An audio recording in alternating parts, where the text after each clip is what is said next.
to say something to you, that it was okay. That's the promise you gave me a little while ago. I'm telling you, if you lost memory last night of kicking me out the door with the fucker hitting me, again, and your memory is those bent down. I am sorry. If you have those memory, fucking, divots. I was upset. There was a lot going on, and I was on an Ambien. Like, why are you obsessing over the fact that I can't remember it the way you remembered it? I said I was sorry. I didn't deny it. I'm not talking about that. What I want.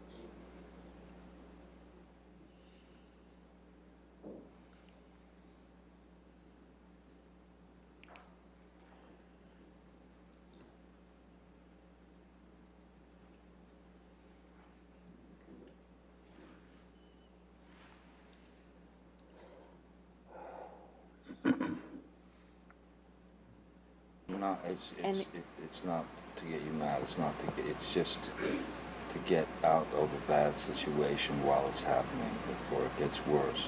In Australia, when we had the big fight where I lost the tip of my finger, at least 5 bathrooms and 2 bedrooms I went to avoid talking to me, to avoid working it out.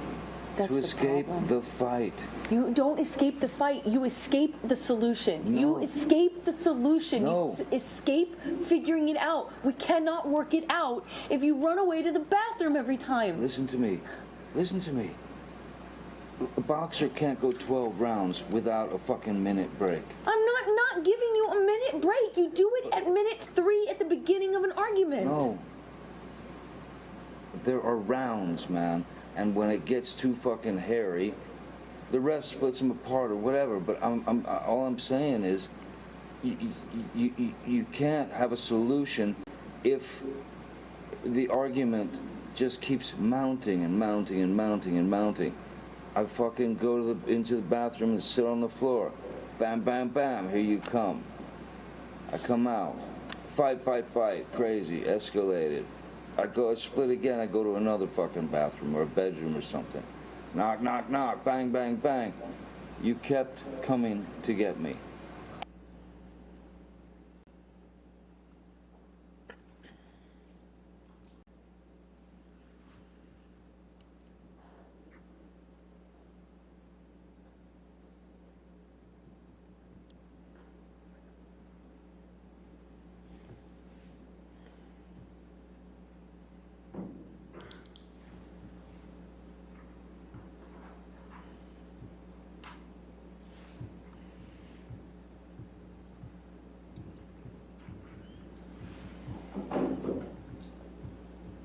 I'm not the one who fucking throws fucking pots and those are different. That's different. Else at me. That's different. That's one does not negate the other.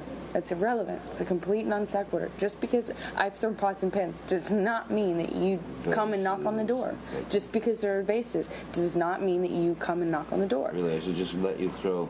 I'm not saying that. You're saying that. You're putting words in my mouth and then making non sequiturs. I'm giving you a situation. No, you're trying to justify how you don't or do come to the door based on whether I throw pots and pans. It's irrelevant. I'm justifying how you seem to think that there's this cowardice in me that runs away and I don't fight for you. And you're justifying that by saying I throw pots and pans? Okay, cool. Let's talk about everything you do wrong. I'm not the one who...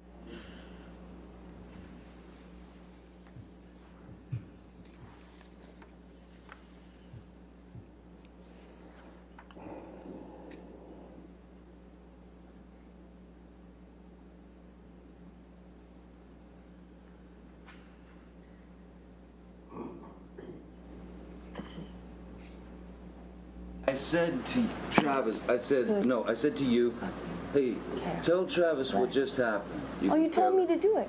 You told me to. You said, go do that. I said, no, tell him what just happened. And I lied. And that you punched me in the fucking thing. And you figured it out. And you said, no, fuck it. No, I didn't. What the fuck are you talking about? And I watched you lie. And then I didn't punch you, by the way. I'm sorry that I didn't hit you across the face in a proper slap, but I was hitting you. It was not punching you. Babe, you're not punched. Don't tell me what it feels like to be punched. You know, you've been in a lot of fights. You've been around a long time.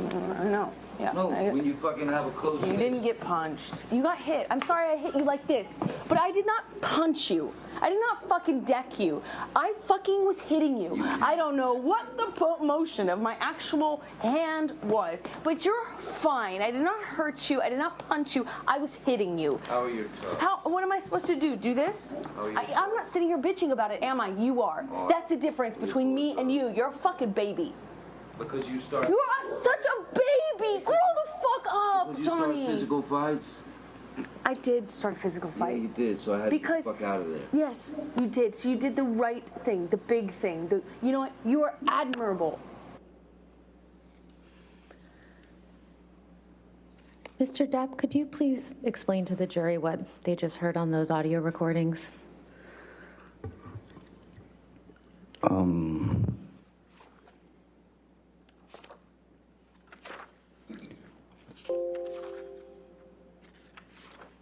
What was just played on the audio recordings was very much the tone and the aggression and the attitude and the need for a fight from Ms. Heard. That was, I don't know if that was some need for attention, but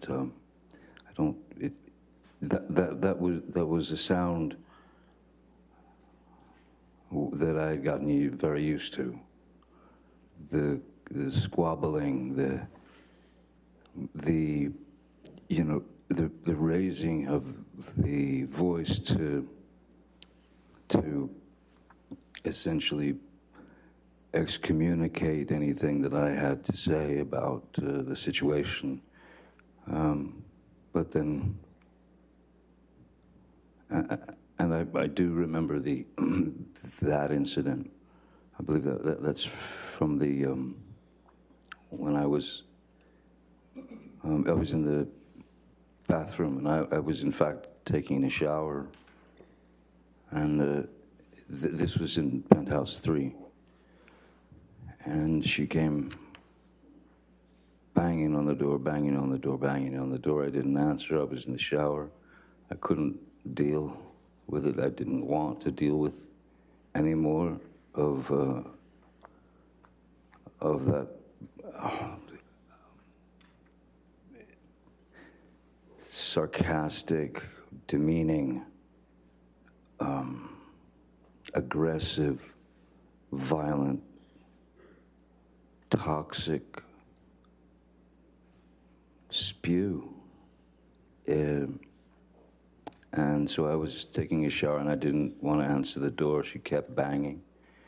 And then I finally got out of the shower and I opened the bathroom door about just that much, just so I could have a good hold on the door in case she tried to burst in. And I was right, she did. Bathroom doors go in. She was pushing all her weight on the door, trying to get in. And I was pushing back because I didn't want to let her in, because I obviously didn't want the confrontation. She was not in the best of moods, you can hear. So when I was pushing the bathroom door, trying to close it, and was almost closed, she suddenly kind of yelped in pain. And she screamed out, "Ow, my toes or my foot or something." And so in that second, I thought possibly her foot had gotten caught under the door, which would, of course, not feel great on the foot or the toes, so I thought she was maybe injured. So I knelt down to have a look. The door was still, it was still pretty well about that much open. And when I knelt down on my hands and knees to look at her foot to see the injury, she kicked the bathroom door into my head. Yeah, she kicked the bathroom door into my head, and I was completely taken aback by such a corrosive, horrific move.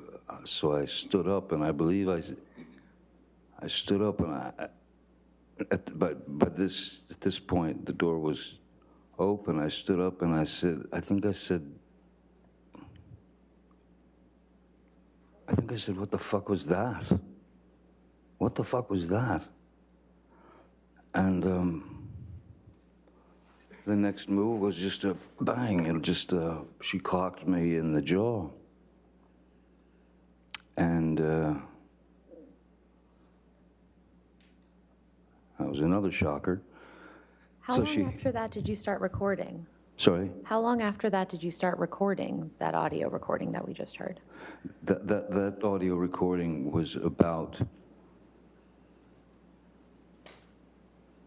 her trying to make less of what had happened. In fact, trying to make less of what had happened by repeating some story to me that didn't make any sense, and it certainly didn't make any sense since I was there and I was the target. So I wanted some confirmation from someone with some semblance of a mind that could understand what was happening. I wanted Mr. McGivern to come up, and I asked her to tell him what had just happened. And her answer was essentially,